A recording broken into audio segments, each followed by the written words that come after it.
Assalamualaikum warahmatullahi wabarakatuh. Perkenalkan, nama saya Dona Monika dengan NIM 210421137. Baiklah, kali ini saya ingin mempresentasikan materi tentang pertemuan yang ketiga, governansi digital. Baiklah, langsung saja. Digital government atau pemerintahan digital adalah konsep pemerintahan yang memanfaatkan teknologi informasi dan komunikasi atau TIK untuk mengelola dan meningkatkan efisiensi serta kualitas layanan pemerintah kepada warga. E-government atau electronic government adalah penggunaan teknologi informasi oleh pemerintah untuk memberikan informasi dan pelayanan bagi warganya seperti G2C, G2B, G2G, G2N, dan G2E. Baiklah, lanjut saja kepada materi yang pertama, yaitu government bersifat teknologi. E-government atau electronic government adalah penggunaan teknologi informasi oleh pemerintah untuk memberikan informasi dan pelayanan bagi warganya meliputi 1. Government to citizen atau G2C, ialah sebuah tipe dari hubungan pemerintah dengan masyarakat. Lanjut yang kedua, government to business, G2B, ialah sebuah tipe dari hubungan pemerintah dengan bisnis. Yang ketiga yaitu government to government atau G2G, ialah sebuah tipe dari hubungan pemerintah dengan pemerintah lainnya. Yang keempat, government to employees, G2E, ialah sebuah tipe hubungan antara pemerintah dengan pegawainya.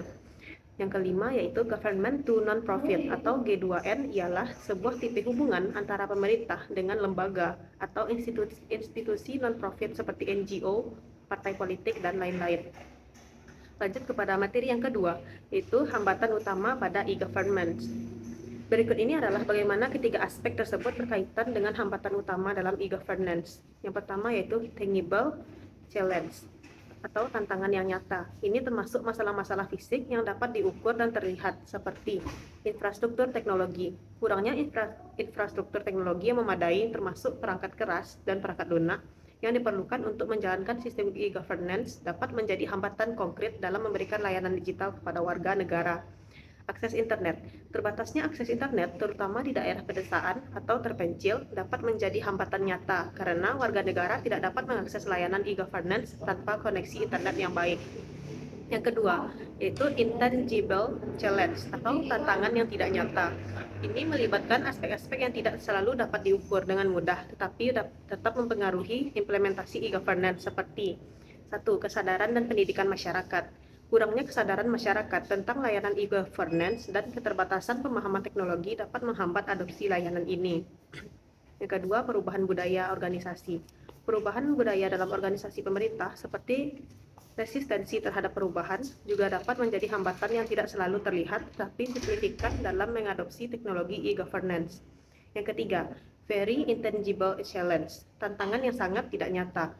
Ini adalah hambatan yang sangat abstrak dan berkaitan dengan aspek-aspek psikologis dan sosial seperti pertama, keberanian dan komitmen pejabat pemerintah.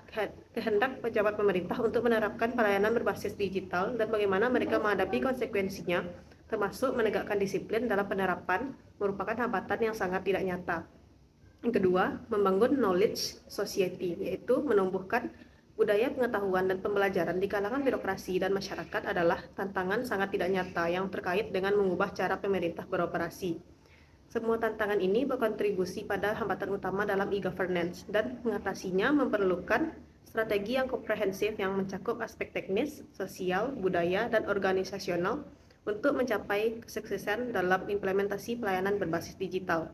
Lanjut kepada materi yang ketiga, yaitu konsep governmentality. Konsep governmentality adalah suatu kerangka pemikiran yang dikembangkan oleh Michel Foucault, seorang filsuf Prancis terkenal. Istilah governmentality merujuk pada domain yang disebut Foucault atau rasionalitas pemerintah, yaitu cara dan sistem pemikiran tentang sifat-sifat taktik pemerintahan yang mampu membuat kegiatan itu dapat dipikirkan dan dipraktikkan.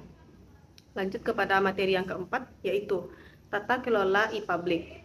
Organisasi dan tata kelola digital government diperlukan agar penerapan digital government dapat dilakukan secara terencana, terkoordinir, dan terukur. Perlu diidentifikasi siapa yang harus bertanggung jawab dalam mengkoordinir penerapan strategi digital government. Selain itu, juga harus dilakukan perencanaan serta pemantauan serta evaluasi agar penerapan strategi digital government dapat dilakukan secara berkelanjutan. Untuk itu, diperlukan kerangka kerja organisasi dan tata kelola dalam penerapan strategi digital government di seluruh lapisan pemerintah. Baiklah, sekian penyampaian atau presentasi materi dari saya. Mohon maaf atas kesalahan dan kekurangan kata. Wabillahi taufiq wal hidayah. Wassalamualaikum warahmatullahi wabarakatuh.